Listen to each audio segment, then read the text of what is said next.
Depreciation பார்த்துட்டு இருக்கோம். If the deposited amount is 5,000, the rate of compound interest is 12% per annum.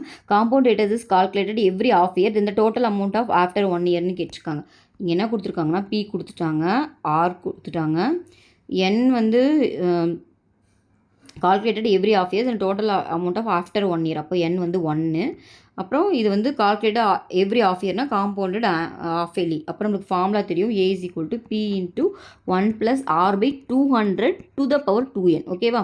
P போட்டுக்கலாமா 5000, R வந்து எவ்வளோ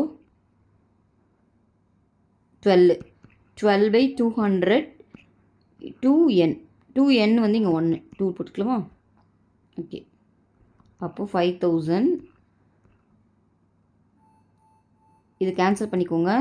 2 டேபிளில் கேன்சல் பண்ணிங்கன்னா இது 6, இது 100, திரும்ப இது 3, இது 50. அப்போ எல்சியும் எடுத்திங்கன்னா உங்களுக்கு எவ்வளோ வரும்னா 53 டிவைடட் பை 15 வரும். கரெக்டாக?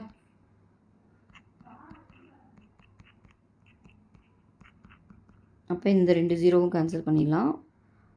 இதில் பண்ணிங்கன்னா 10, திரும்ப 5 பண்ணிங்கன்னா 2. ஓகேவா? அப்போ ஆன்சர் பார்த்திங்கன்னா 2 × 53 ஸ்கொயர். 53 × 53 வந்து பார்த்திங்கன்னா 3 3s are 9, 5 3s are 8.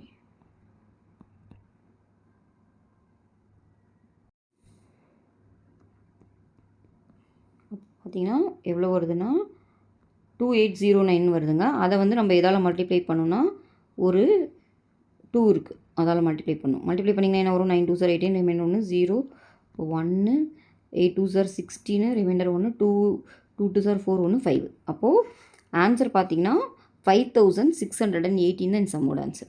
ஓகேவா?